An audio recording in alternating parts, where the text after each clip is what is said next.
This is the Cupra Ateca. It's a sporty crossover made by Seat, except it's not really made by Seat, it's a Cupra. This is a Seat. This is a Seat Leon Cupra RST. It's a Cupra, but it's not really a Cupra. That's a Cupra. That's a Seat Cupra. Does anyone understand this? Because I don't.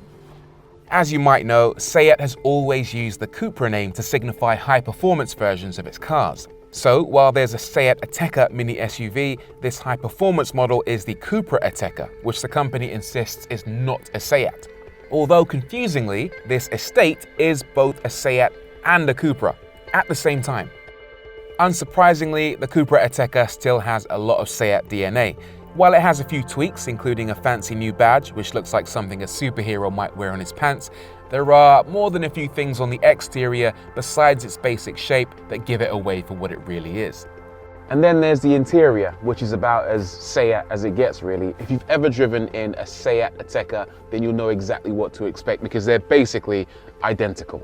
But that's not a bad thing, because you do get some quite good creature comforts in here. First and foremost, you get a nice custom steering wheel with the new Cupra logo, very fancy. There's a decent amount of storage, lots of room in the center compartment, 2 cup holders, and a wireless phone charger with a signal booster for your mobile phone. Good sized door pockets, and a pretty decent glove box, plus a nice big infotainment screen which comes with Apple CarPlay and Android Auto.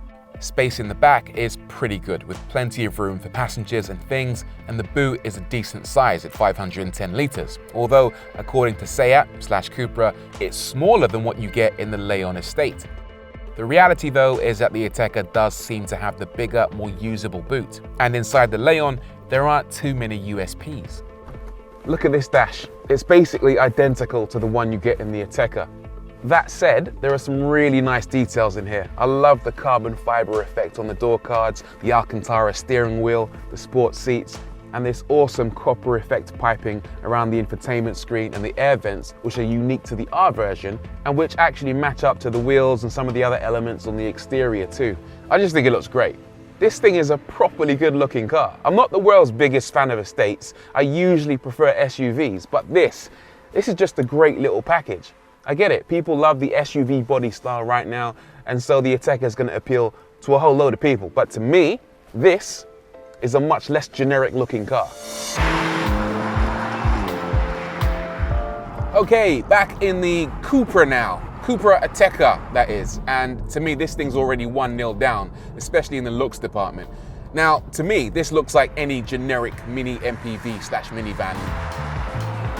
These seats are massively comfortable. They're a little bit on the big side, so if you have a smaller frame, then you might move around a little bit in the seat, especially when you're cornering, but they're massively comfortable, way more comfortable than the sports seats in the Seat Cupra.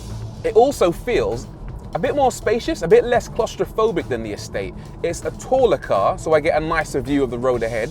It feels like the windows are a bit larger, so you get more light in the cabin. It feels like, to me, if you've got a family, this is gonna be the better car.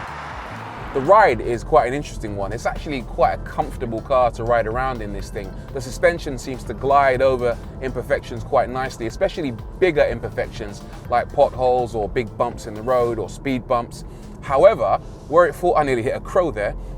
However, where it falls down slightly is with the tinier, more aggressive micro imperfections in the road. So when you've got a road that's really, really rough, really abrasive, you do feel those abrasions coming up through the suspension. It doesn't upset the car, but you definitely do feel it, especially through the steering wheel. There's always a danger when you're driving these big, tall cars that you can get quite a lot of body roll, especially when you're going through longer bends. But you don't really get that in this Cupra. It can feel reasonably unwieldy through corners, unsurprisingly, but the handling is quite sporty and can be made even sportier by cycling through the various driving modes using a switch on a center console. In the sportier setting, both the steering and throttle response are sharp and the car feels more eager to be driven enthusiastically. I haven't been in an SUV at this price range that generates quite as much power as this. It's genuinely shocking how fast it is. It uses a 2-litre turbocharged petrol engine, which makes around 300 horsepower. It'll do 0 to 60 in 4.9 seconds, and it'll do a top speed of over 150 miles an hour. Now, try and think of another SUV in this price range that's as quick as this? I'll wait. How involving is it? That's a good question. I was expecting it to be pretty pants in that area, but there's actually quite a good amount of feedback through the steering wheel. You can feel exactly when it's about to understeer, which in fairness, it seems to do quite a lot when you're pushing on, especially in wet, but it's a really good fun car to drive this. I can imagine dropping the kids off at school and then literally having to restrain myself from going nuts in this car because for what it is, it's a bit of a weapon. And you know what? It sounds quite good as well. You put your foot down and you get these little pops from the exhaust whenever you change gear.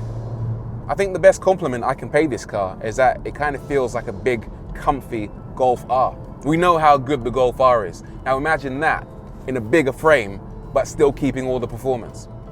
That's what this is.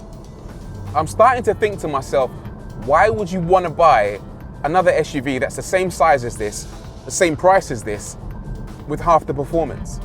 I mean, it's not an out-and-out sports car, so I'm not going to criticize it too much. It is what it is. It's a family car, but it's really fast, it's really comfortable, it's really affordable, which is making it really difficult to criticize. I wonder how it compares to the Cupra. That's not a Cupra, that's a Seat.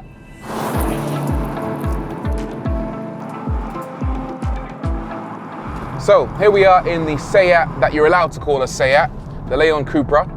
And I've got to tell you, under the surface, they're very similar cars. Same engine, same 0 to 60 time, same all-wheel drive system, but very, very different cars to drive. I think that's down to a couple of things. First and foremost, the driving position. You sit down quite low in this car, and that helps you have a lower center of gravity and makes you feel a little bit more connected to this thing. Secondly, it just feels really light. I mean, obviously it weighs less than an SUV, but it definitely feels more agile, especially through the corners. There's so much grip in this thing, you can really bung it into a corner, and where the Ateca tends to wallow around slightly, this stays a lot more flat and gives you a lot more confidence when you're going through a corner. And as a result, by the time you get to the exit, you can get on the power so much quicker, and you're carrying so much more momentum.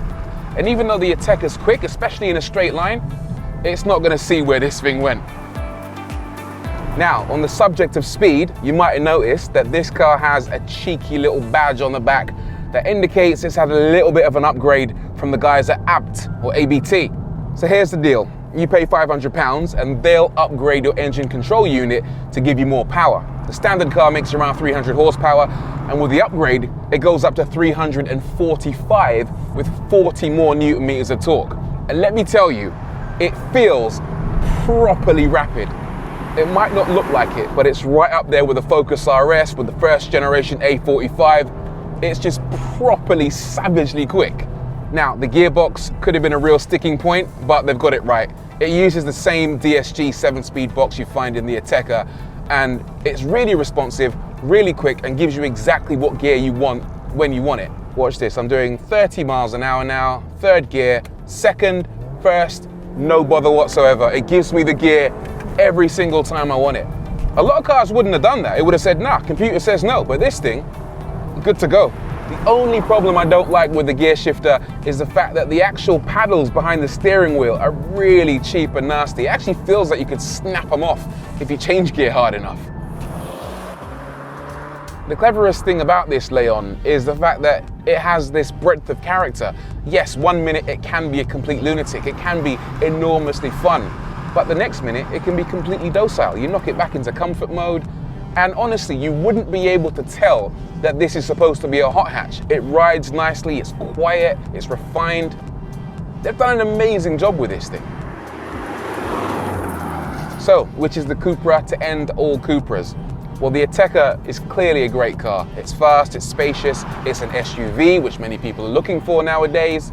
And it's also kind of in a class of its own. I can't think of another SUV for that money that delivers that kind of performance.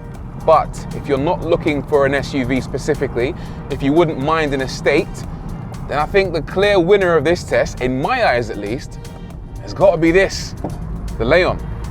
This thing, it's massively practical, it's fun to drive, like really fun, great looking, and I'm not even a fan of estates, and it does one thing that the Cupra Ateca doesn't do for me, and that is every time I drive it, I want to get back in it and drive some more. That is what I want from a fun, sporty family car. That's what I want from a Cupra. Honestly, I'm pleasantly surprised by this thing. I didn't know I was gonna like it this much. I love it.